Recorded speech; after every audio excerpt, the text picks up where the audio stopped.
Good afternoon, everyone.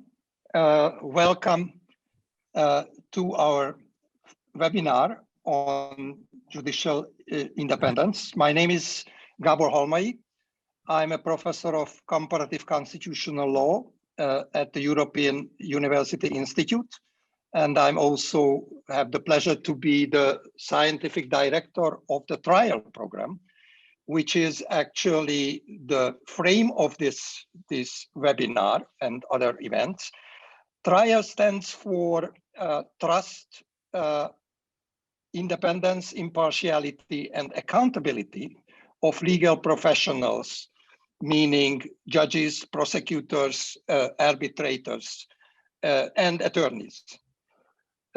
This is a series of webinars already started with related topics available on our website, which you can see in the chat, I assume already.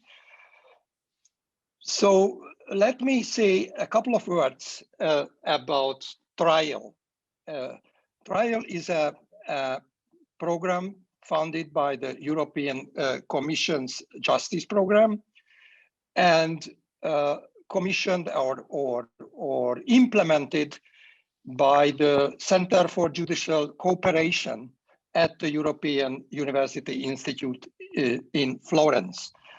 The program has 12 other partners, universities, research institutions, national bar associations, judicial schools, altogether from 10 member states.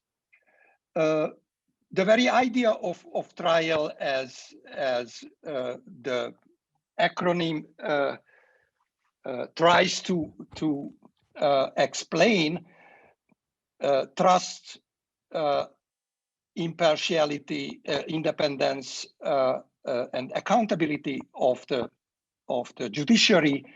judicial actors, which is, I guess, that the main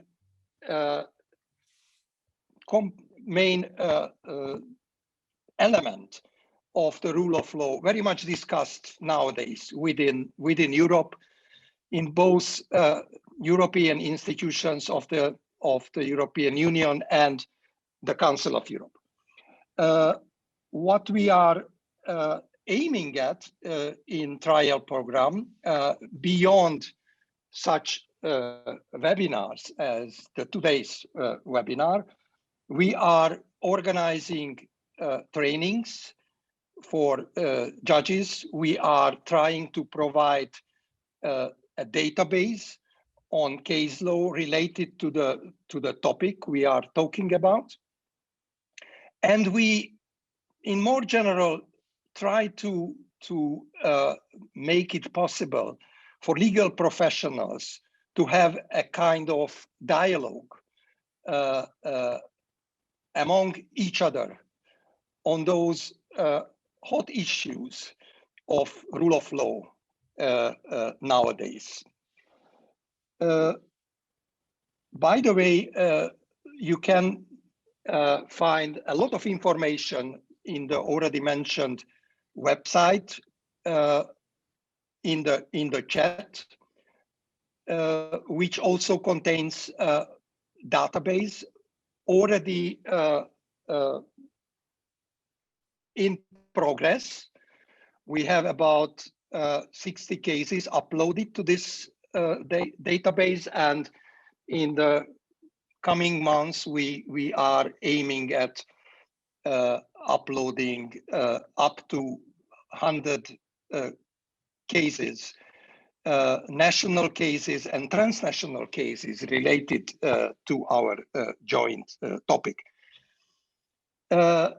Something about our today's webinar, which deals with two main issues. The one is, or the first one, will be freedom of expression of those legal professionals, judges, prosecutors, and others. The other one national courts dealing with transnational law, implementing EU law, implementing cases of the European Court of Human Rights or the Court of Justice of the European Union. Today, as you have seen from the program, we will have altogether 4 presentations with 5 speakers.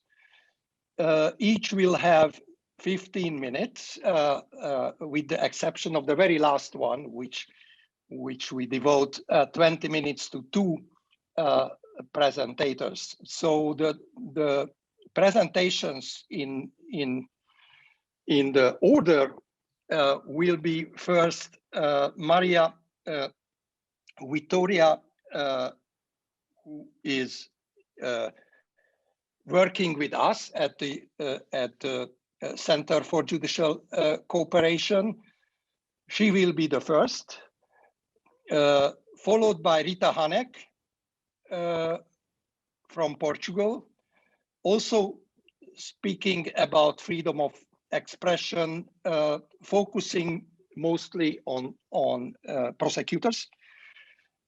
The third presentation will be by Jaroslav Gwijak, a former judge, civil law judge in Poland, who will talk about the very hot topic of the independence or the lack of independence of the Polish judiciary. And the very last presentation will be presented by Madalina, who is also working with us at the Center for Judicial Cooperation in Florence, and by Raluca Bercea from Romania.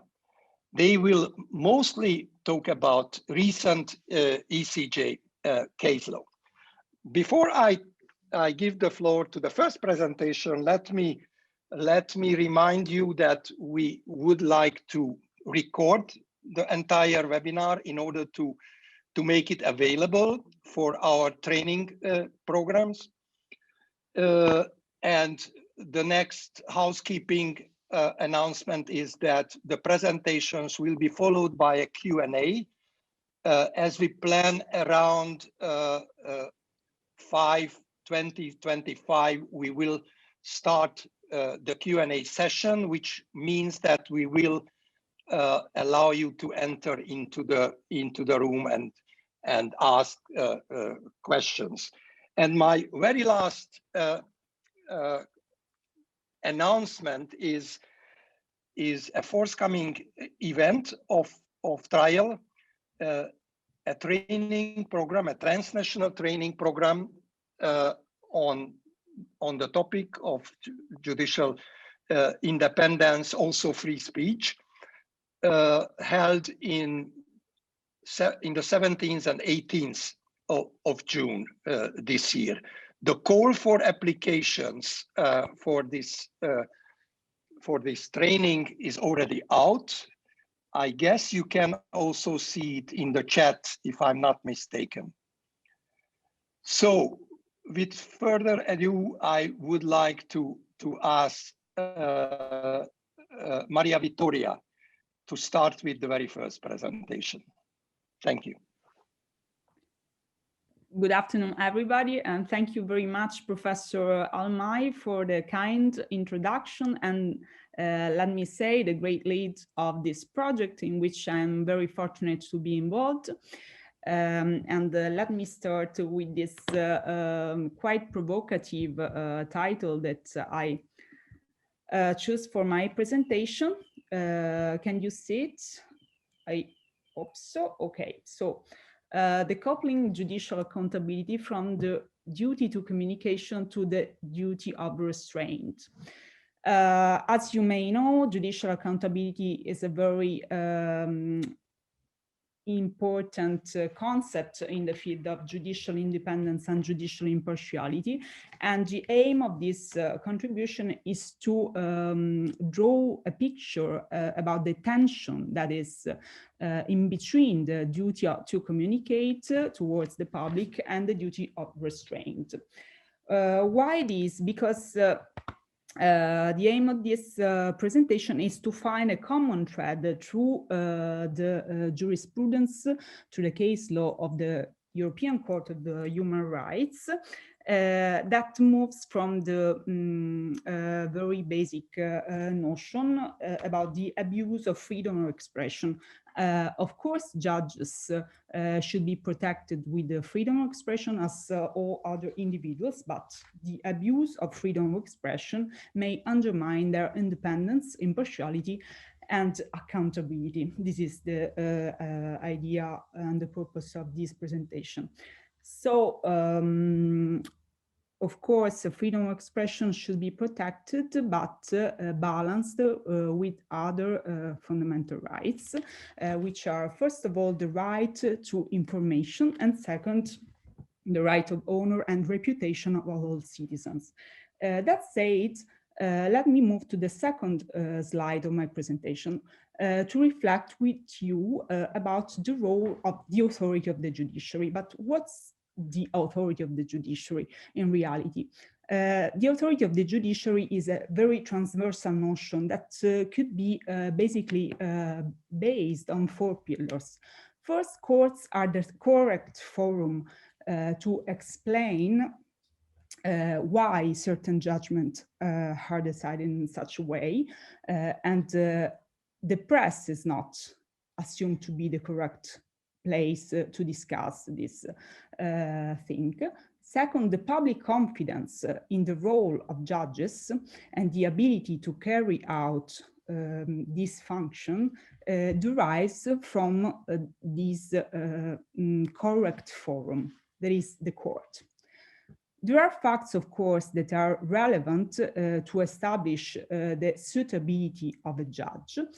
And the 4th pillar of this introductory element, which is the authority of the judiciary, is that judges should somehow be discreet and proportionate in express their views in the public. So the notion of the duty of discretion and restraint revokes very immediately the idea of responsibility of judges, and in which this responsibility can be explained. I just quoted all the relevant cases because in 15 minutes I don't have the time and the chance to discuss the details of this judgment, but I really want to reflect upon the main principles of law that arise from this judgment. So first of all, you see a couple of cases that regards the duty of discretion and restraint that judges should express in relation to the cases that they are judging. But the duty of discretion and restraint of judges should be also expressed in relation to fellow public officers and other judges, their colleagues in some way. Again, the interference with private and professional life could be also, for example, a result of a dismissal of judges, and these imply a kind of duty of discretion in trying to not to oppose in a non-proportionate way such decision.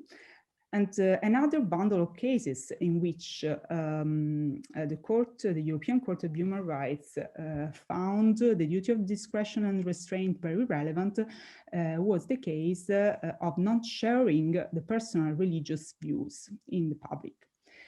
The second aspect of the idea of discretion and restraint is the idea that judges should express their views as they give a kind of objective assessment. So they're responsible by their own, but the common idea is that judges express the view of a power, of the state power, okay? So, of course, there is very necessary to provide a criticism by media towards what is said by judges as an expression of this objective assessment. And this bundle of cases that I selected are cases in which the applicants are either media or lawyers. So I don't want to discuss in details these cases because I don't want to overlap with the next presentation, which is about the idea of freedom of expression of lawyers and prosecutors. The third aspect of the duty of discretion and restraint involves the disciplinary proceedings brought against judges following public expression of views. And this is very relevant because it involves basically two cases. First, the reaction of judges when faced with excessive attacks provided by campaigns to their reputation. So when these campaigns with media campaigns and also what is called as trial by media affects their reputation. Secondly, and this is the case of Baca versus Hungary, for example, but also of other cases that I selected and I will show to you as a correct reference at the end of my presentation, in the case of judges that speak out about legal reforms that affect the judiciary. So this is basically the scenario that the European Court of Human Rights singled out as relevant cases. Of course, there is also the problem of the counteraction by the judiciary to defend the reputation of the judiciary as a whole system and the reputation of judges as individuals. And this is very relevant also in terms of many cases that the European Court of Human Rights saw as relevant in terms not only of materials to be covered and rights to be covered, but also in terms of responses. So what is interesting to note is a kind of strategy that has been envisaged in order to find a right proportion between the right of freedom of expression and the duty of discretion and restraint. And this kind of strategy has been envisaged not only through the instrument of the Council of Europe and the European Court of Human Rights, but only through other very relevant documents with the idea of a spokesperson that cares about the relationship between the judiciary and media. This is really the correct reference that of cases that I singled out, and I really want to show also something that is very, very familiar with the Italian culture, but it's also the sense of what this tension between right of freedom of expression and duty of restraint and discretion should mean.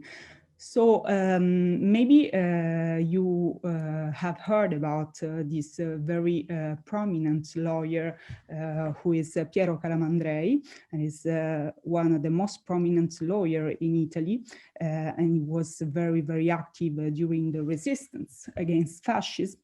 And Piero Calamandrei wrote The Praise of Judges, written by a lawyer. And in the first page of the Elogio dei Giudici, Praise of Judges, you can see this scale with the heaviest plate with a rose and the lowest plate with the code. So the sense of this metaphor is that the rose, which is the word of the judges, should be in a sense proportionate, and it's really the meaning of the geometry of the perfect measures. And the right word of the judge should weigh, in a sense, much more of the code and legal responses that are written in a legal provision. This is the idea. So with this suggestion, I leave you, and I'm really happy to provide details of cases and details also of doctrinary comments. Thank you very much.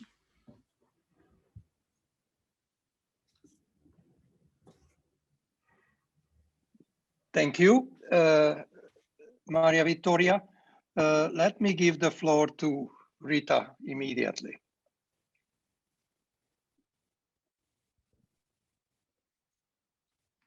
Hello.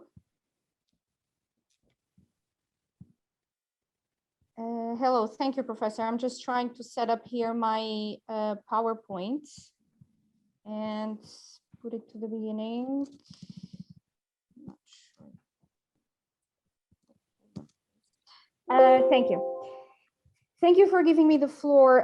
Thank you, Maria Vittoria, for introducing this important topic of freedom of expression, so pivotal in this analysis that we're doing on rule of law in the context of trial. Why I'm bringing here LP and Carvalho versus Portugal on freedom of expression. And I've chosen this title because I think that it helps a little bit to frame what kind of open-ended questions I would like us to ponder on after this webinar. Why did I choose this case in particular? First, LP and Carvalho versus Portugal is the last of a long list of cases of the ECtHR where Portugal has been considered to violate Article 10. This case, because it comes at the end of such a long list of cases and such asymmetries at the national level in terms of domestic jurisprudence, it fits very well with the judicial dialogue and the judicial interaction techniques framework of the trial project as well.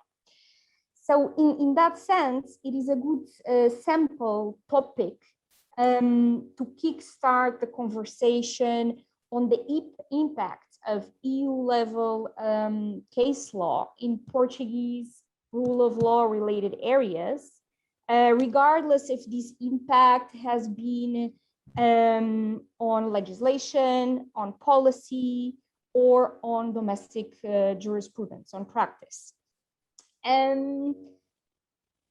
Second, it also enables us to start going more into detail, because we've done some work so far, but we still have 4 transnational events ahead of us, 7 cross national and 5 at the national level. Start exploring more in detail which areas or topics do we actually have a shift, and why? Is there a criteria beyond constitutional imperatives of how we receive international law? What are the actors involved? And perhaps identify key areas where these issues are still outstanding.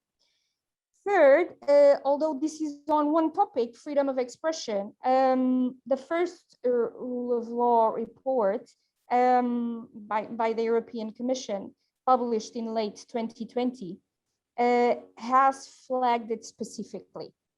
Although the conclusion is quite positive, future looking quite positive, it has flagged that the ECtHR has considered the Portuguese legislation on defamation, criminalization of defamation and insult as not coinciding with international benchmarks.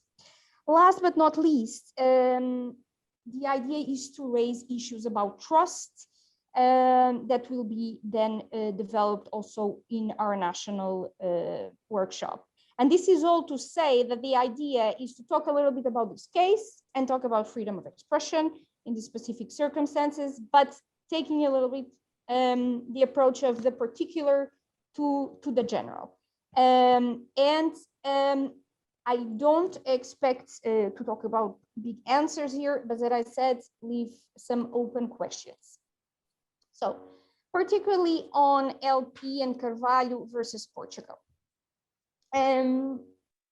This case, indeed, as it was already mentioned by Maria Vitória, concerns a series of judgments at the national level that convicted 2 lawyers of aggravated defamation, and these concerns it in the relationship with judges in their exercise of their profession, and it has implied the imposition at the national level of quite heavy fines.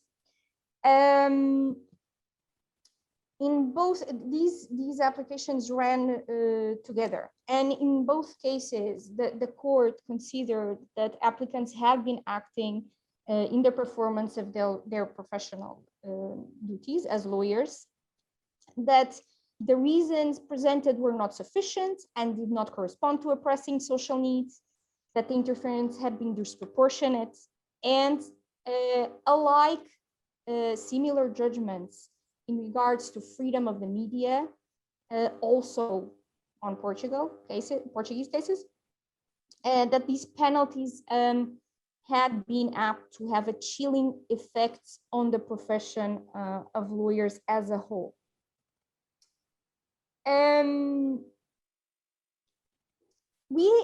Portugal, there's more, I don't know exactly how many, but there's, I think, 22 violations at the moment considered violations of Article 10. I've singled out these because these, apart from LP and Carvalho and Pais Pires de Lima, which are lawyers, all the others are implicating journalists.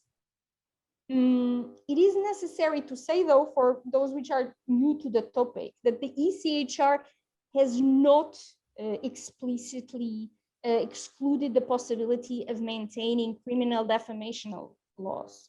What the ECtHR has done, it is criticized the usage of such laws on numerous occasions.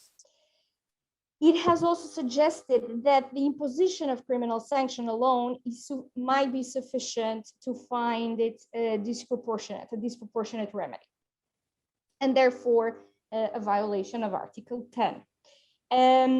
Also, ECtHR's jurisprudence on this subject goes back to the 70s, starting with Handyside versus the United Kingdom in 1976 on the need for interference in a democratic society.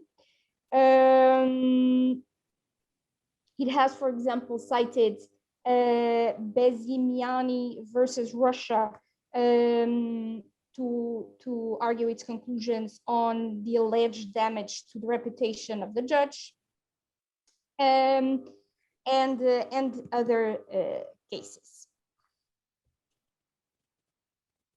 The most interesting aspect about the sequence of case law on freedom of expression is the asymmetries at the national level. Because at the same time that the ECtHR has been very consistent in the last 10 years in analyzing all these cases against Portugal. At the national level, there has been a lot of asymmetries. Even today, where it is no longer considered to be the case, and that's what's reflected now on the rule of law report of the European Commission, we can find decisions which, although are not from 2020 or 2021, but that are more or less contemporary and are nevertheless recent, stating exactly the opposite. On cases in similar circumstances, which verse journalists, which imply the defense of the right of the honor of public figures and politicians. This is very often the case.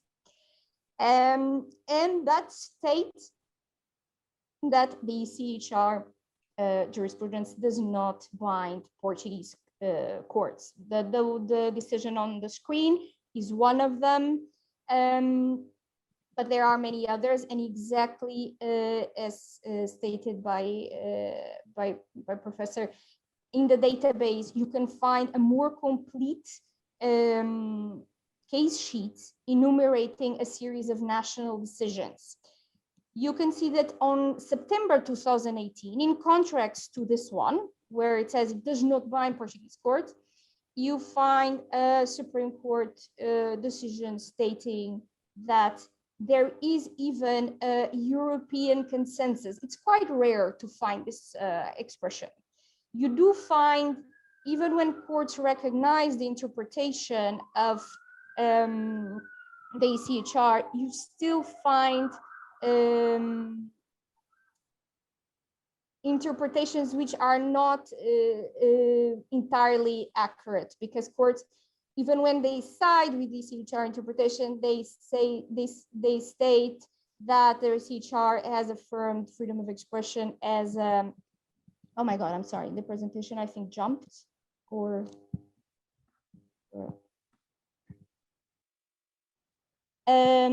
side with them, say it's a super freedom, which is not exactly the case.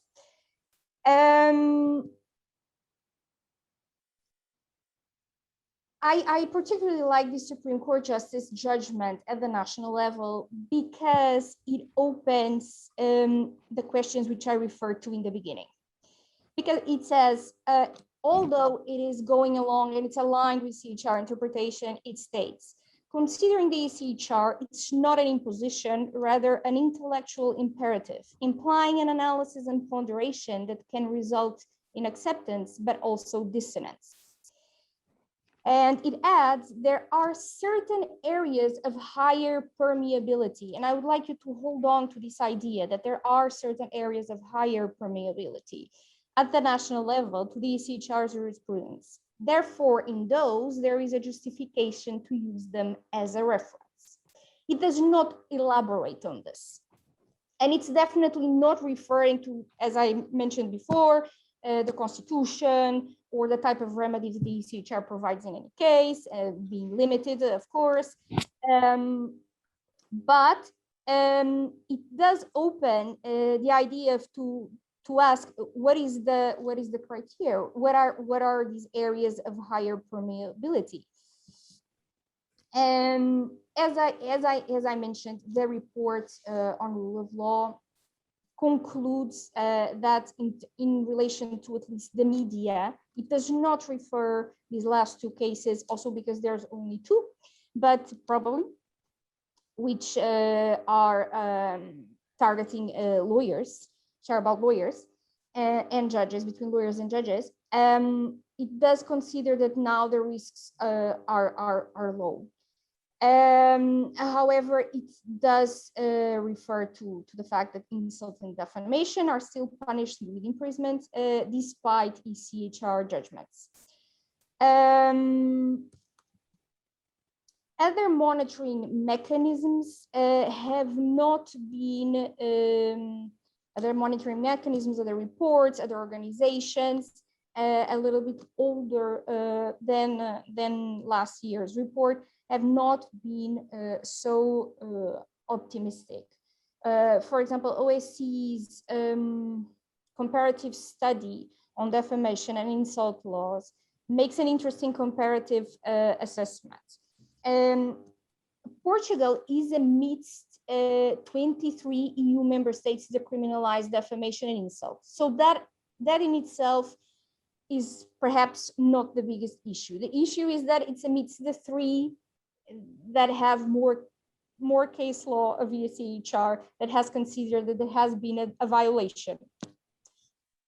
Besides that, Portugal is also amidst 5 countries, these comparative study states, 5 EU countries, along with France, Bulgaria, Germany, Italy, and Netherlands, that predicts that imprisonment is the punishment for defamation and or insult committed against a public official, and carries a much harsher punishment than the same act committed against a private individual. As I said, these are only 5 EU member states, and against the issue here is more the practice than the law itself. Besides that, Portugal is amidst the 2 EU member states that has the most severe penalty in the scope of defamation and insult. Only Slovakia also contemplates the possibility of 8 years of imprisonment for a defamation-related offense. In Portugal is in the aggravated form, but nevertheless, these are the only 2 EU countries that have such a legal form. And to make a wider comparison, not only within the EU, but the only 2 countries in the OSCE region, which are 47 countries. The International Press Institute in 2015 also characterized, this was an important moment of assessment, because not only they drafted a 20-page report, very complete, compiled lots of domestic jurisprudence, something we don't have at the moment. There's a lot written on the subject, but we don't have this reassessment after these 5 years, which I think it would be important at this point, beyond the MPM mechanism that the rule of law report refers to. So the International Press Institute, besides this report, also organized a conference where it actually heard and offered the possibility to discuss with lawyers, with journalists, with civil society on this particular topic. And perhaps a repetition of this would be necessary or would be timely to see exactly where we stand. It classified the Portuguese legislation as outdated and the practice as failing to meet international standards by an alarming margin. When I say that there would be a need of looking at this further, is that when we look at the asymmetries of the case study, the case law at the national level, there are some references to the inability to track what's happening in lower courts. While higher courts are aligning with ECtHR jurisprudence, although appeal courts not necessarily, lower courts no. This is of course a problem, because what we seem to be signing up for is, regardless whether changing the law or not is necessary, is to very morose, expensive processes for the state that also carry a reputational damage for the state by not tackling the asymmetries differently. So I would say that on this topic, we could do a reassessment at the moment, independently of the rule of law report, and it would be important to visit the law, to see if it's necessary to be changed, or if some only parts of the law need to be changed. If we would change the law, how would we do it? This kind of reflection. This reflection has been done for other areas, for example, on access to justice, on administrative procedure. We did profound legislative changes based on the fact that policymakers and the legislator concluded that ECtHR jurisprudence was indeed right, so to say. It was also considered there was the reputational damage, and that it was expensive to the state. So why not do this transversally in areas where ECtHR has several judgments already? It has also been referred to by authors that sometimes this might be a problem of training or discussion or organization of seminars, and this is why we're also here now. I take it a bit further because I really think that there's an issue here of capacity building and not sometimes looking at what exactly is a European consensus at the moment, and why not? It's always, why should we do it? We don't have to, but why not? Why not question ourselves from the perspective of policy making? Irrespectively of that, legal certainty is obviously an issue, and of course we can't, we can't always put everything under. And I'm sorry, now I'm jumping from HR to EU membership and being a EU citizen, but we can't put everything under Schengen or freedom of movement. But I can identify and I can relate to the EU citizen in a common ECJ judgment common.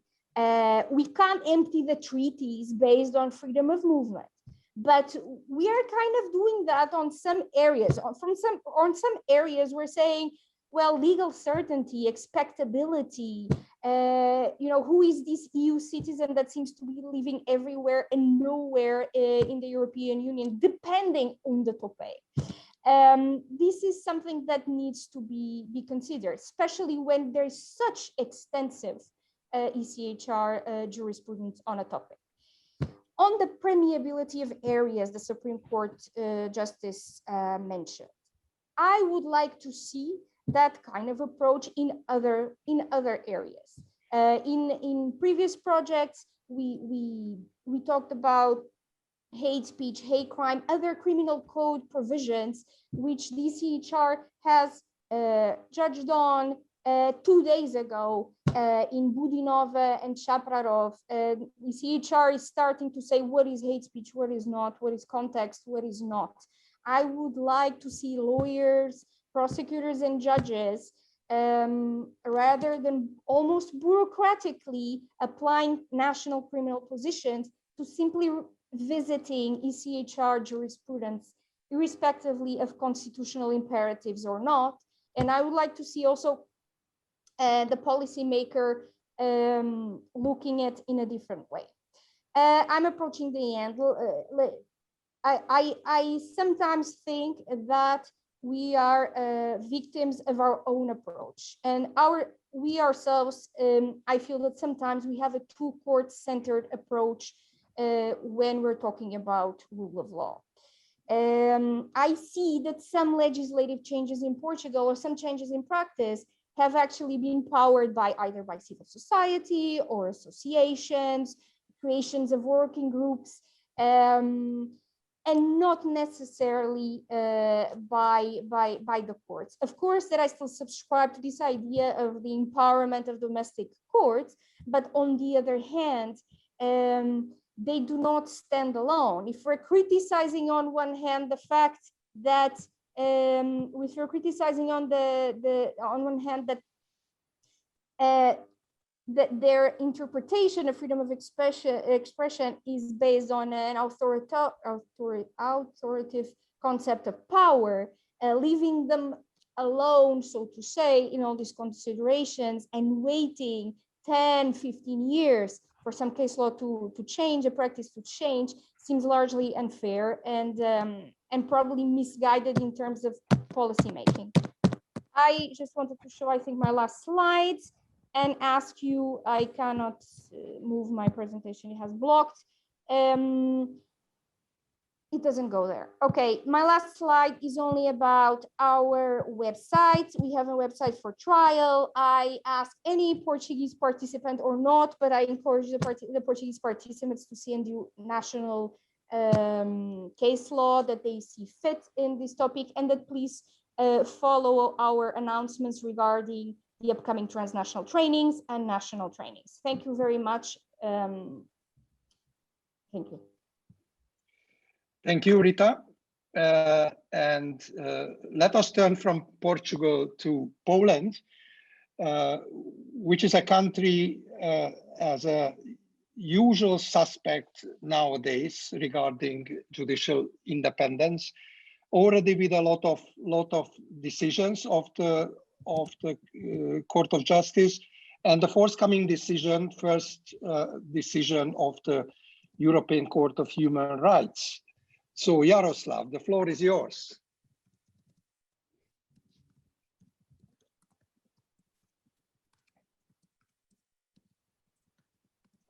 Well, thank you very much. Just a moment. I need to do something with my presentation. Okay. I think is it okay? Can you see it? Because there are some slides moving. Yeah. Okay, Quite perfect. Yeah, so thank you very much for inviting me for this webinar, for this meeting. That it is a great honor for me just to be with you and just to share, but not the good news, but just business as usual as we are speaking about Poland, as we are speaking about Polish judiciary. So I need to start with some kind of my thought that came across my mind while I was preparing for this seminar. So in Poland, something unprecedented happens too often to be considered as unprecedented when it's related to rule of law, when it's related to judiciary. So I will start with this disclaimer that I wrote and showing you also the clock flying and the time flying, because the following presentation is up to date for March 17th, 6 o'clock, and does not cover any issues that took place later, because in Poland every day brings really hot news, as Professor Halmaj said, that we have hot news connected with the judiciary almost every day. So yeah, so there are so many stakeholders inside of the judiciary. So there are judges being promoted, judges being suspended, judges trying to do their job every day. And also we have the prosecutors that some of them will just 1 month ago send for their 6-month missions from one day to next, 300 kilometers from home. So if you are breaking rule of law, you don't make breaking news anymore, because everything is a hot news and is this usual suspect in the field, let's say, of the rule of law. So we are always, unfortunately, present. Okay, so now let me just remind you about these 2 pillars, or just 2 important ingredients in the composition of the Polish judiciary. So first of all, we have this new one, National Council of Judiciary, named the new one, or the quasi-National Council of Judiciary. And just let me remind you this, let's say, fresh judgment. The signature is 824 from the year 2018, from March 2nd, 2021. And so we have just another time when we get this so-called greetings from the Luxembourg court, that whether our National Council of Judiciary can be considered as an independent or impartial, that whether it meets the requirements of independence and impartiality arising from EU law. And of course, it's it's repeated from many judgments of the court in Luxembourg. So, and we have also something really special, something brand new. That's the disciplinary chamber of the Supreme Court. And well, according to preliminary ruling from April the 8th of 2020, Poland must immediately suspend the application of the national provisions on the powers of the disciplinary chamber of the Supreme Court with regard to disciplinary cases concerning judges. Okay, but yeah, we have this suspended disciplinary chamber, this special court, or the special chamber of the Supreme Court, but it's still working. Why is it working? I will tell you. Okay, so now coming from the institution, I will just try to introduce you some people of the judiciary, some names that I think also mustn't be forgotten. So probably you all heard about the Judge TRIIAL. He's the judge of the regional court in Warsaw, suspended. We have judge of regional court in Krakow, Beata Morawiec, suspended. We have judges of Supreme Court in Warsaw, Włodzimierz Wróbel, Andrzej Stępka, Marek Pietruszyński, and just 2 days ago, the prosecutor's office said that they are trying and they are starting the procedures, the criminal procedures against the judges of Supreme Court. So let me tell you a little bit, because we have not so much time. Let me tell you just something about Beata Morawiec, maybe not very famous judge like the Judge TRIIAL, but her name I think will be popular, and she will for sure have her cases in European courts. So she's the former member of this National Council of Judiciary, former president of the Regional Court of Krakow, and well, I cannot, you know, insist from writing that former judge, but I hope she will never be a former judge. She will serve as a judge as long as she can. So she was the president of the court who sued the Minister of Justice to the court after he informed about her involvement in, let's say, organized crime group of judges that was acting not in her court, but in the Krakow Court of Appeal. And she lawfully won her case, and the Minister of Justice was obliged to apologize to the judge, to apologize her, because he did the defamation of the judge. And then something really important started to happen, because we have the special Polish public broadcaster called National TV, and we have this main news program, main news show, showing some evidence from the criminal investigation in this corruption case in the Court of Appeal in Krakow that probably happened. So now you can have a look into, you know, Polish news television. You can see the main program, because everyone is watching the screen. So I will show you the screen of Polish TV also. Let's enjoy watching Polish TV. Okay, so that's, I did this picture, so that's my TV set, and that's, you know, that's the real stuff. So that's the stuff from Polish National Main Information Program. So imagine it's the October 13th, 2020. It's, let's say, 7:45, more or less. And they are showing the extract from witness testimony. So there's the guy, another suspect. I think Professor Halmai will like it. So we have the suspect Marek B, and he was very afraid of the outcome of his criminal case against his wife, and he was anxious for a lenient sentence. And Marek B said that Beata Morawiec's assistance consistent in obtaining for him a good conclusion to the case, for instance, a mitigated sentence. So it's the, you know, it's shown to the public. 2 million or 3 million people are watching it, and they have again the confirmation of the thesis of the corrupt judges, of the corrupt courses, of the necessity of the judicial reform that the ruling party is now doing and preparing all the time. So that's how it's going. Okay, so then the disciplinary chamber in one judge composition waived the immunity of Judge Morawiec. We are not surprised. So she got suspended as a judge on October 20th, 2020.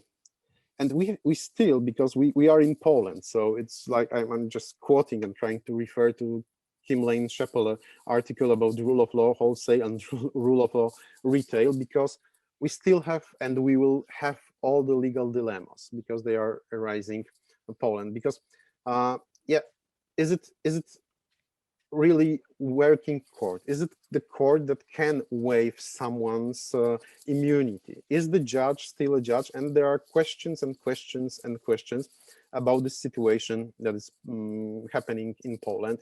And the case is still pending because Beata Morawiec appealed from this decision again to Supreme Court, again to the disciplinary chamber in the whole composition, but they postponed its final decision, scheduled for February 23rd, 2021.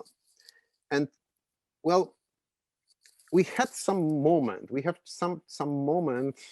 I call it the silence before a storm, when after the decision of tribunal of the Court of Justice of European Union, and the decision was as it follows. So Poland must immediately suspend the application of the national provisions with regard to disciplinary cases concerning judges. And then there was the decision, and I can show you, I'm showing you this justification of the decision of continuing the procedures in front of the disciplinary chamber of Supreme Court, because they say we are not dealing with disciplinary cases. We are just dealing with the immunity cases. And in the immunity cases, the disciplinary court does not rule on guilt and punishment. And its decision waiving a judge's formal immunity has no substantive effect on the decision of the criminal court. So that's the Polish Supreme Court judgment, and that's from the times before the disciplinary chamber was introduced to the Polish legal system. So yeah, why is it operating? So that's probably one of the answers. It's not the very persuasive answer, but it's working. And still there are judges facing the disciplinary chamber, and they are having their cases in the front of disciplinary cases. And completely by accident, usually the judges, they are active in public sphere, and they are critical to the changes in judiciary, have their cases in the front of disciplinary chamber. And its composition, the composition of the disciplinary chambers, is mainly from the former prosecutors serving Minister of Justice. So that's the circle that in Poland is rather round sometimes. Okay, so I'm a former judge. I resigned. I didn't have my disciplinary action, but I resigned. So I'm used to asking questions. So I would just like to present you some legal dilemmas in Polish legal system, and they are that's the top of the iceberg, I think. Because so now, what is the meaning of the resolution of disciplinary chamber, or is the judgment a judgment? And I can also refer to this constitutional tribunal that decided in very important issue in Poland, in the issue of abortion. And again, some scientists and some scholars said, well, what was it? What was it? If the composition of the constitutional tribunal is no lawful, so what's the idea of its judgment? Or is it a resolution, or is it binding, or is it not binding? Or again, can such a resolution be lawful, or can it be challenged? To what courts? To what court? So that's the dilemma of Judge Morawiec, because, well, from one hand, she has all the possibilities just to appeal, but she will appeal again to this disciplinary chamber. Or again, is a waived immunity a really waived immunity? Because just 2 weeks ago, the Court of Appeal in Warsaw, in his judgment, wrote that Igor Tuleya's immunity, and Igor Tuleya is still a judge instead of the decision of disciplinary chamber. So is a suspended judge a really suspended judge? And you can, multiply this question and look for answer, because all of us are looking for the answer. And just by the accident, it's 18th of March, and we are in Poland, and we are in our countries, and you are also in Italy. So, and that's on 18th day of each month, just for commemorate this sad, day when Igor Tuleya was suspended, because he was suspended on this November 18th, 2020. So there are these demonstrations in front of court, and there's just the one demand to the reinstatement of independent judges. And yeah, we are just running out of time, not only in this webinar, but in the whole situation that we are in. So I will just finish with the quotation from the letter Christian Markiewicz. He's the professor, the judge, and he's the head of the Justitia Association of Judges, wrote to Vera Jourova on March 16. So the time is crucial, and we believe it no longer will be an ally to those who destroy a rule of law. Instead, it will protect those who fight in its defense. And yeah, time is really a factor, even in this webinar. And just the last question, because some of us, faced the COVID and lost the sense of smell, and that's again my question: what we will feel in the morning? Will it be the smell of napalm, or we will feel the fumus boni iuris? Well, thank you very much. Thank you, Yaroslav, and thank you for keeping the time as well. So let me give the floor immediately to Madalina, who is first in the presentation on Romania. Thank you very much, Gabor, for the introduction. And of course, it's a pleasure to be part of this joint event. And also let me say good evening to all the participants. I also have prepared a few slides for my presentation, so just allow me a few seconds to share the slides with you.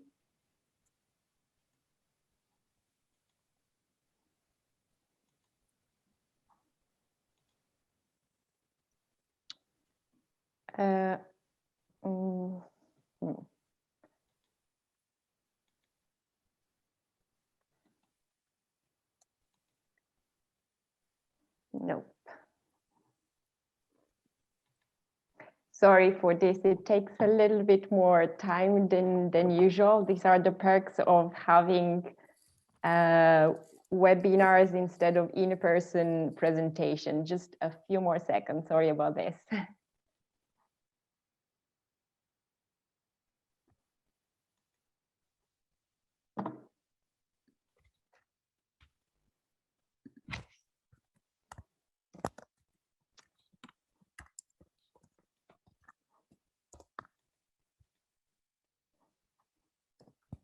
Can you see my slides? Yes. Yes. Okay, so I'll try to make them a bit nicer in presenter's view. Just allow me a few more seconds to that. I hope it works. But to me, I don't see any change. Sorry about that. Anyway.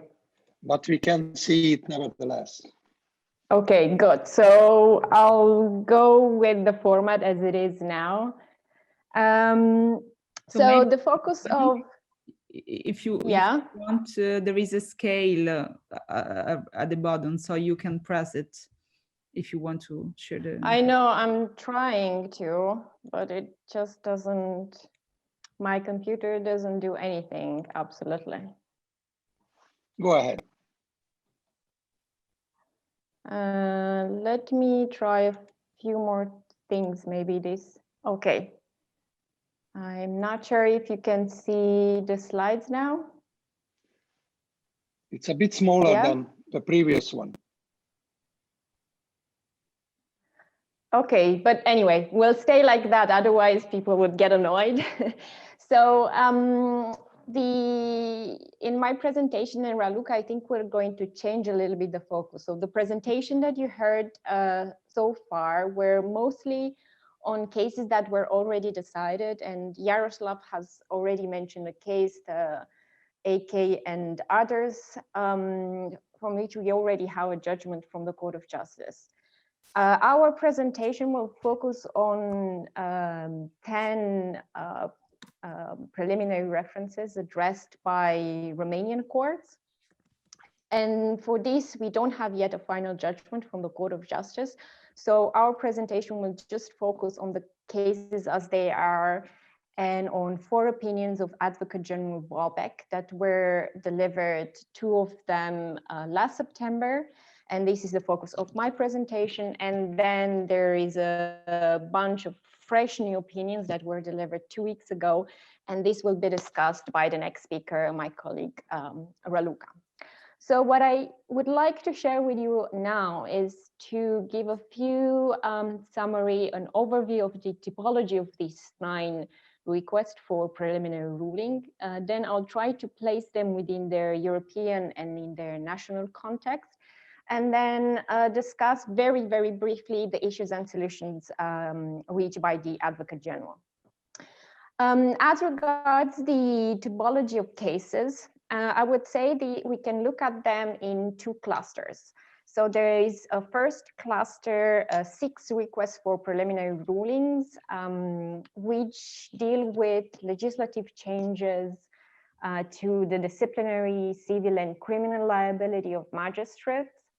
And they ask the Court of Justice on the compatibility with EU standards on judicial independence, as they are laid down in a decision of the European Commission establishing the mechanism for cooperation and verification, as well as in reports issued by the European Commission, and of course in EU primary legislation, that is Article 2 and 19(1) to TEU and Article 47 of the EU Charter.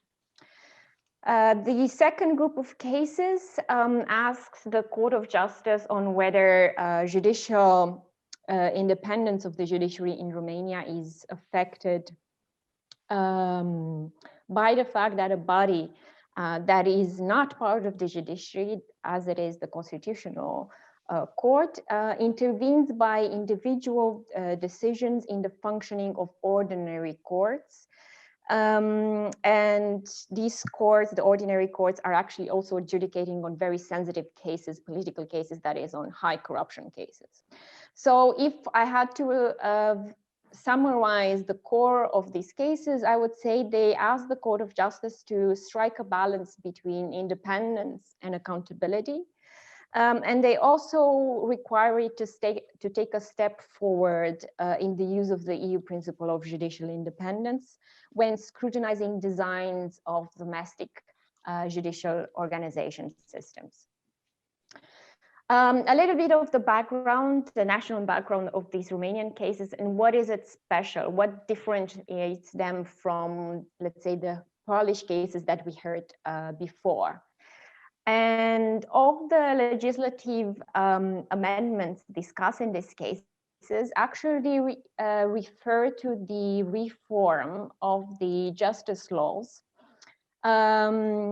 which concern judges and prosecutors, the organization of the judicial systems, adopted in a very, very short time span between 2017 and 2019. So just to give you an idea, in a time span of 2 years, there were about 9 legislative acts adopted to reform the justice systems, and in addition to that, a dozen of other decisions of the Constitutional Court.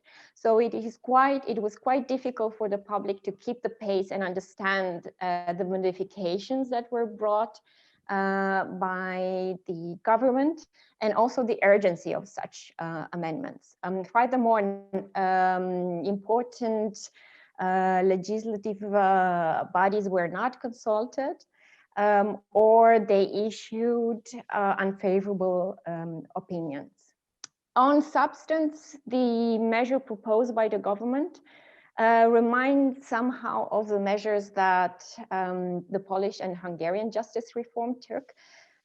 So for instance, you can see in the PowerPoint slides, some of the proposals were addressing age retirement, so lowering the age retirement, also limitation on freedom of expression.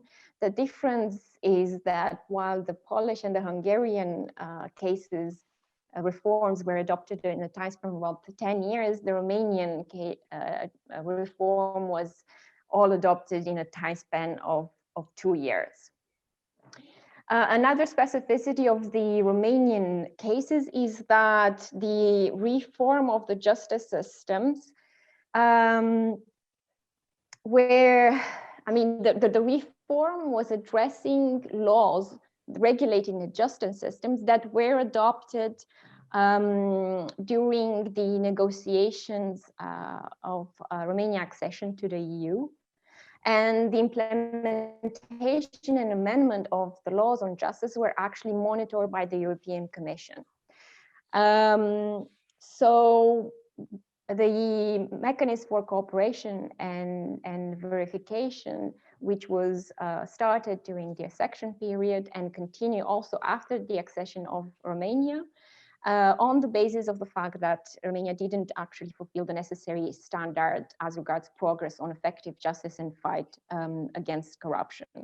So this decision actually allowed the domestic court to establish a more concrete connection to EU law than the general EU legal bases that were used in other cases, such as Article 19(1). As regards the European context of this request, at the moment when the requests for preliminary reference were submitted from the Romanian court in 2019, there were very few standards already developed by the Court of Justice. And for instance, the judgment that Yaroslav commented, the AK and others judgment, was not delivered at that time. There were very few standards and developed by the Court of Justice, and they addressed mostly only violation of individual rights in the area of freedom, security, and justice, or non-discrimination based on age. Now, by the time the first hearing was held in this first wave of cases, the Court of Justice had delivered the judgment in AK and others, and the court has formulated very detailed standards on the external aspect of judicial independence, as well as on the definition of the doctrine of appearances. And these standards actually form the bedrock of review in the Advocate General opinion. I have written down the summary of these relevant standards, but I don't have the time to go through them. I'll make sure that my PowerPoint slides will be distributed after the end of the seminar. So I'll just go straight to the first case, which concerns disciplinary actions and judicial inspection.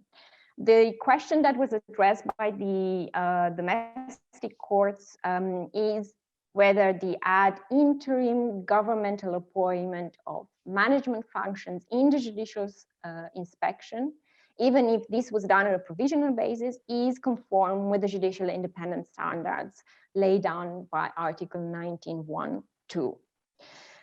This request raised the issue of how much institutional autonomy does a member state have in designing accountability or disciplinary proceedings, given that there's actually no uniform or common model in Europe. There are various and diverse models followed by the member states, and Romania actually follows only the Italian system, with the judicial inspection being an internal structure of the Superior Council of Magistracy.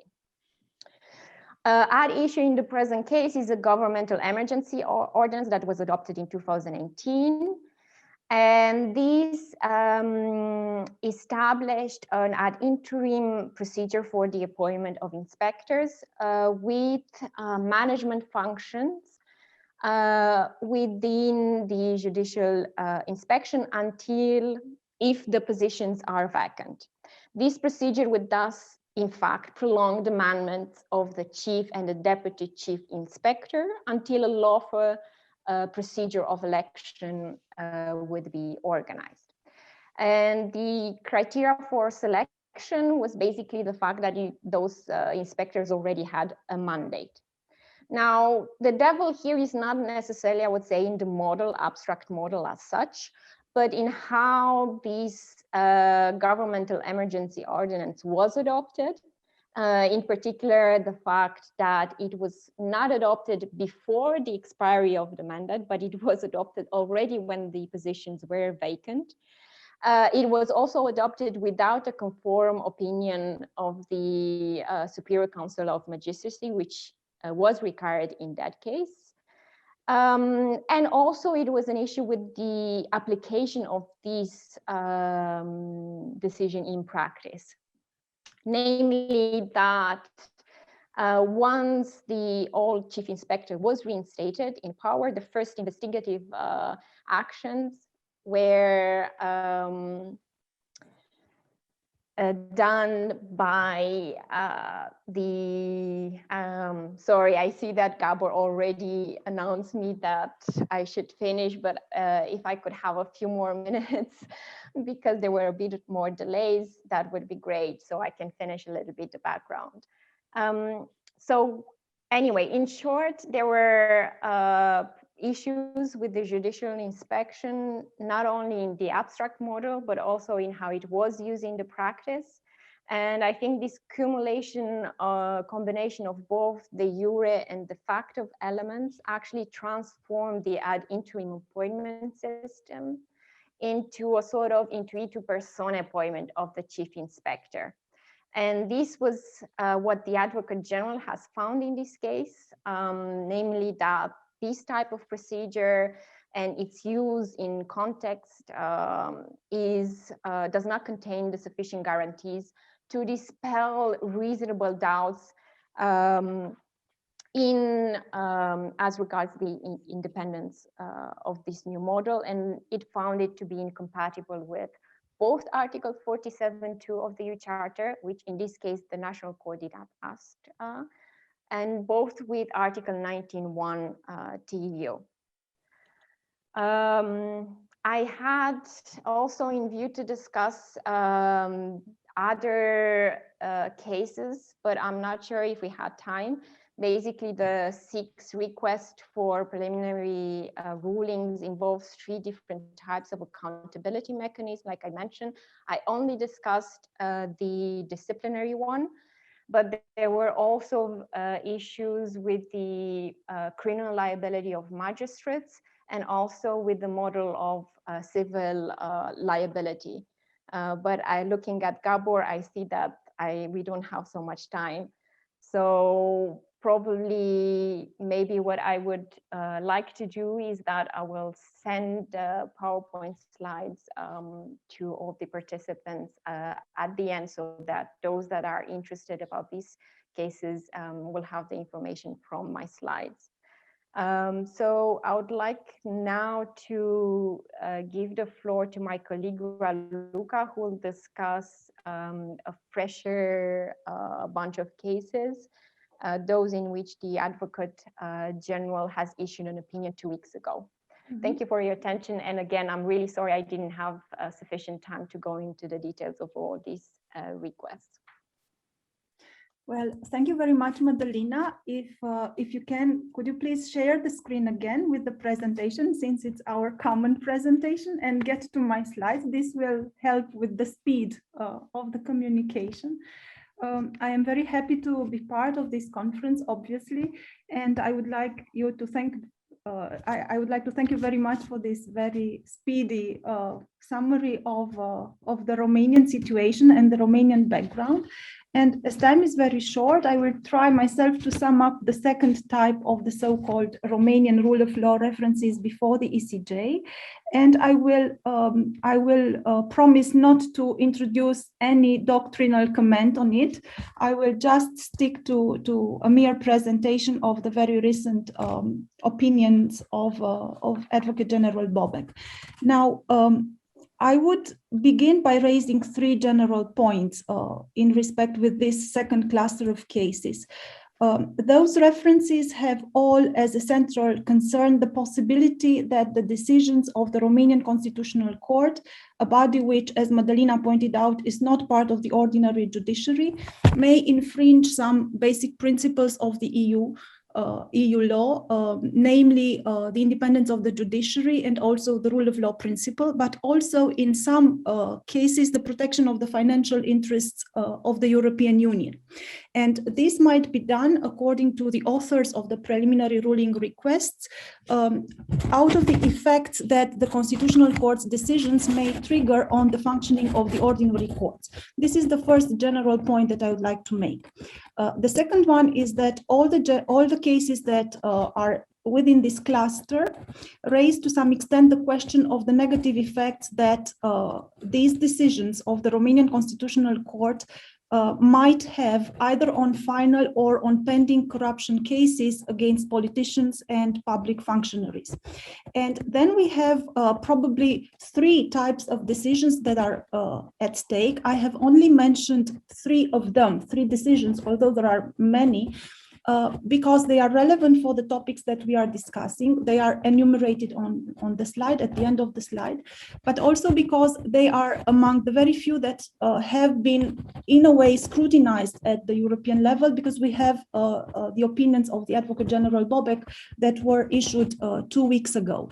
Now, a first decision, for instance, is a decision in which the Constitutional Court decides that the High Court of Justice and Cassation in Romania should have selected all the 5 members of a panel judging in appeal corruption cases by drawing of lots. A second one is the one in which the court decides on the obligation of the High Court to set up specialized panels to adjudicate on first instance corruption offenses, while a third one might be the one on the participation of domestic intelligence services in carrying out of technical surveillance measures for the purposes effects of criminal investigation, which the court finds unconstitutional, with the consequence that the evidence should be excluded from the criminal proceedings. Now, if we move a little bit from this slide, I would make some remarks on the national relevant background of some cases, because Madalina mentioned the relevant background for the first cluster of cases, which could be relevant from the national point of view in this second cluster. For instance, some of the decisions solved a legal conflict of constitutional nature between the Parliament and the High Court of Cassation and Justice. The Constitutional Court in that cases was seized by the Prime Minister or by the President of the Parliament's chamber. Secondly, in some cases, again, at the time of the decision, the 5 judge panels at the High Court were ruling on cases involving high-ranking politicians, including the leaders of the parties in the ruling coalition. Also, the High Court panel that was under the scrutiny of the Constitutional Court has so far issued final sentences in high-profile cases, such as the one involving a former minister or a former organized crime chief prosecutor. This is about the general important relevant background of these decisions of the Constitutional Court and the referrals made by the High Court or by other courts to the ECJ. The procedural important point here is that the Romanian Constitutional Court decisions open the possibility of an extraordinary appeal against final judgments, as the panels who ruled in the cases were composed unlawfully. Now, I would only briefly sum up maybe the opinion of Advocate General Bobek as far as the first decision that I have mentioned is concerned. And then I will skip the comments on the others, on the other decisions, except for the part maybe that refers to the independence of the judiciary and to the accountability, just to make the link with the theme of our conference today. Now, in the decision, as far as the decision number 685 is concerned, the one dealing with the selection of all 5 panel members by drawing lots. At a general point, Advocate General Bobek finds out that the EU law does not preclude national constitutional courts, in the occurrence, the Romanian one, to declare unlawful the composition of panels of national supreme courts, especially if this is on the ground that the right to an independent and impartial tribunal has been infringed. And Advocate General Bobek emphasizes that this conclusion should be maintained, even if such a decision has the consequence of allowing for extraordinary actions to be brought against final judgments. As a secondary remark, the decision that is under scrutiny, the decision of the Constitutional Court, was considered not to compromise the effective protection of the financial interests of the Union. As for the principle of the judiciary independence, because the referral raised the question of the method of appointment of the Romanian Constitutional Court, which was considered to be problematic. Again, the Advocate General finds out that political institutions, the fact that political institutions participate in the appointment of a body such as the Romanian Constitutional Court does not transform it into a political body. Therefore, here we have the interpretation of the principle of judiciary independence from the point of view of the way in which the judges are appointed, which is a criterion, as we all know, that has already been mentioned by the jurisprudence, the case law of the European Court of Human Rights, which is general standard as well.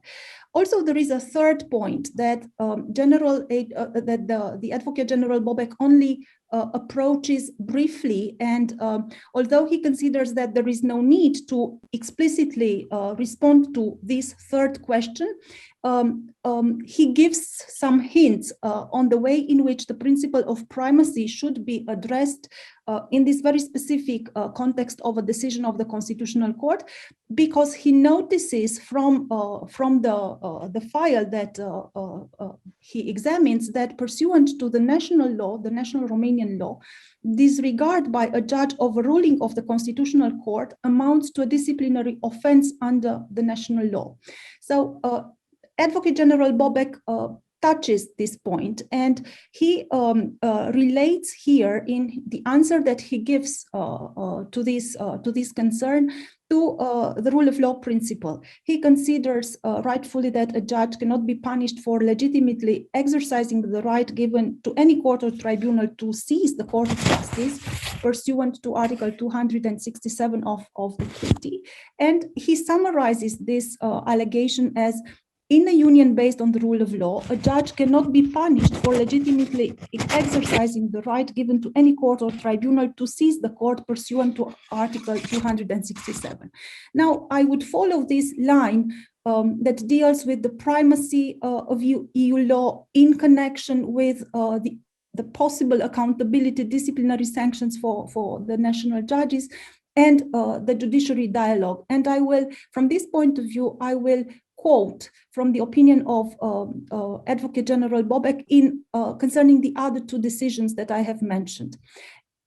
As concerns the decision 417 of 2019, in respect with the way in which the principle of primacy should be understood, Advocate General considers that the primacy of EU law must be interpreted as allowing a national court to disapply a decision of a national constitutional court which is binding under national law, if the referring court finds it necessary in order to comply with the obligations deriving from directly effective provisions of the EU law. And then moving to the last part of my presentation, as concerns, again, the judicial dialogue from this perspective of the independence of the judiciary and their accountability, concerning the last decision that I have mentioned, and in the last opinion that Advocate General Bobek delivers, it is stated that concerning the disciplinary sanctions for the disregard of ruling of the Constitutional Court, the EU law precludes that disciplinary proceedings be initiated against the judge merely for having submitted a request for a preliminary ruling to the court, whereby that judge questions the case law of the National Constitutional Court and considers the possibility to disapply its case law. Of course, we will have to see what the judgment of the court would be concerning all the issues raised by these referrals, but at least from the point of view of the judicial dialogue and for the point of view of the accountability, possible accountability of the judges with respect to the national law incident in this situation, we have an answer from Advocate General Bobek. Thank you very much. Thank you very much, Raluca, and thank you for all the panelists. And now all the participants will enter the room, and we will open the session for questions and comments. May I ask those who wish to comment or raise a question to raise their electronic hand in the participants toolbox, so I can see who is willing to comment or ask questions, because it's very hard to see 52 persons on the screen at the same time.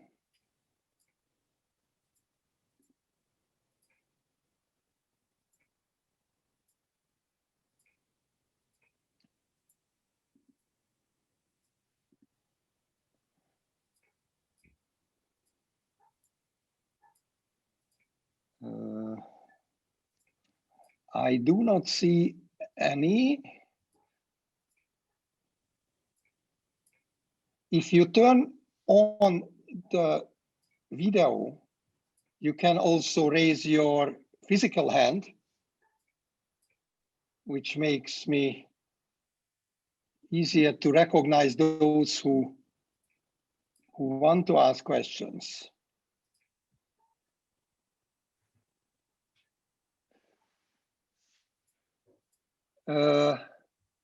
I know that it's always the first question which is very, very hard to ask. So let us start with the second question. Yeah, can I ask this first? Yeah. So okay, so I'm calling. Thank you for the presentation and for the quality of all the panelists. I'm calling from France, and I want to make a remark about France, and perhaps it's the same in the civil law, other civil law jurisdiction. In France, we have two functions, magistrat and juge. Magistrat is an independent. It's not civil. It's not. He's really independent, and he judges all cases involving two private entities. I will see, person or companies, and we have another function which is judge. We call it le juge, and his role is to judge cases where we have one party belongs to the public area, state or company belonging to the state. Okay, so we have two limbs. We have two, and I was curious to know if it is the same elsewhere. As you know, Napoleon. I will say manufacture, not manufacture, with his traveled a lot. Yeah, exactly.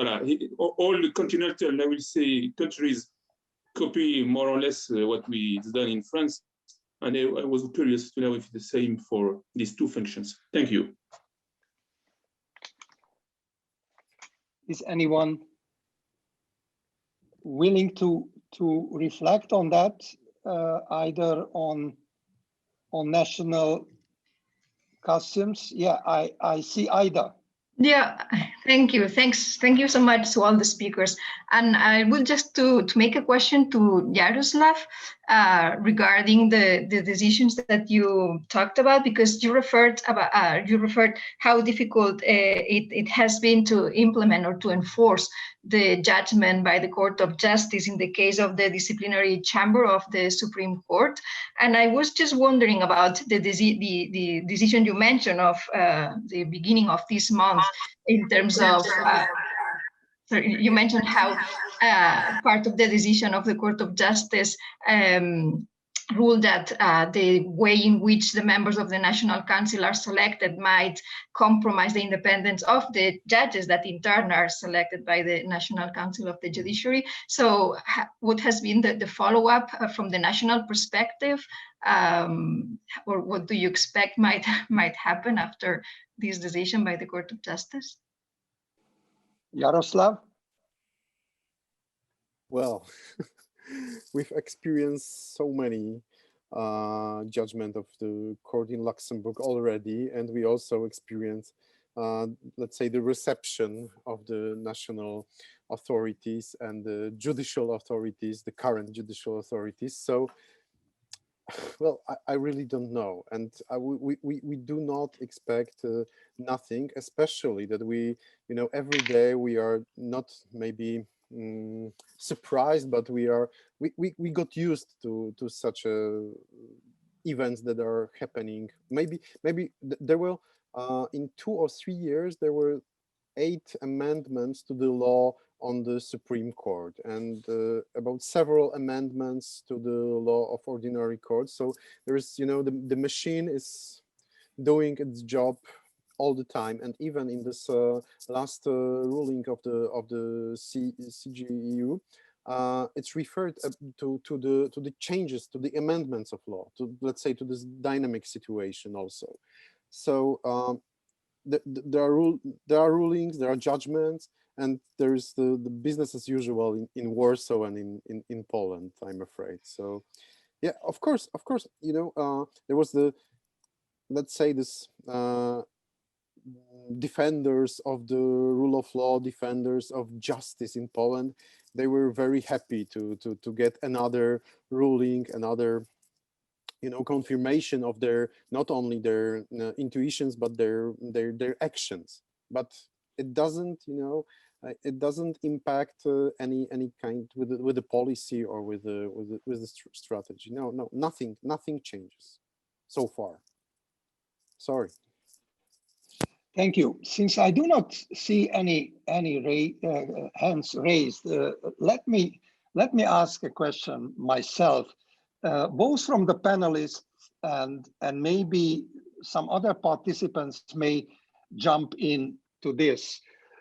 So we are talking about judicial dialogue, and in a way, TRIIAL and this webinar or our future trainings are also a way of judicial dialogue. Judges among themselves can talk about issues of joint concern. They can talk about mutual trust to other national judiciaries. So I see one development which is maybe somehow encouraging, especially in cases of the European arrest warrant cases. I don't know whether there are judges among us who dealing with AEW cases, but some recent decisions, for instance, by the Amsterdam court or the Karlsruhe court, not the constitutional court, somehow raises the possibility of such a judicial dialogue where national courts, even somehow trying to modify the jurisprudence of the ECJ in certain cases and reinterpret issues regarding the independence of other national courts. In those cases, it's all about the Polish national court's independence. So my question is, do I see it rightly that there is a kind of tendency in certain national courts to grow up into this position, sometimes replacing the ECJ's maybe too cautious approach regarding judicial independence and stepping into the position of declaring non-independent national courts as non-courts?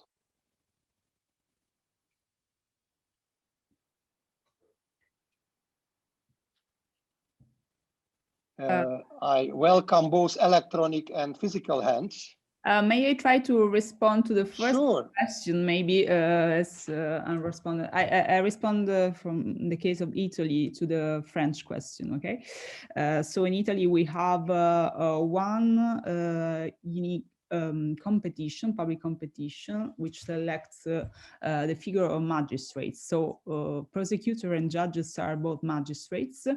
And after winning the post of judge or prosecutor, but the general post of the magistrate, those who are selected can decide whether go to rule as judge or to act as prosecutors. So prosecutors and judges in Italy are both figure that should be independent, and it's the same for both as all magistracy.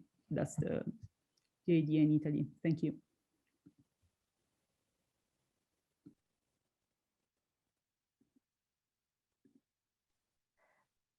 I tried, Gabor, several times to raise my hand, but I'm not sure if it's still visible. But if there's no one else, you have to unmute yourself, Gabor, because I cannot hear you.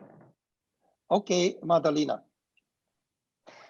Okay, so if there's no one else, just to follow up a little bit on the question that you had with the judicial dialogue, because when I was reading the requests from Romanian courts regarding judicial accountability and independence, it struck me how some of the questions were actually very much similarly phrased as in the Polish cases.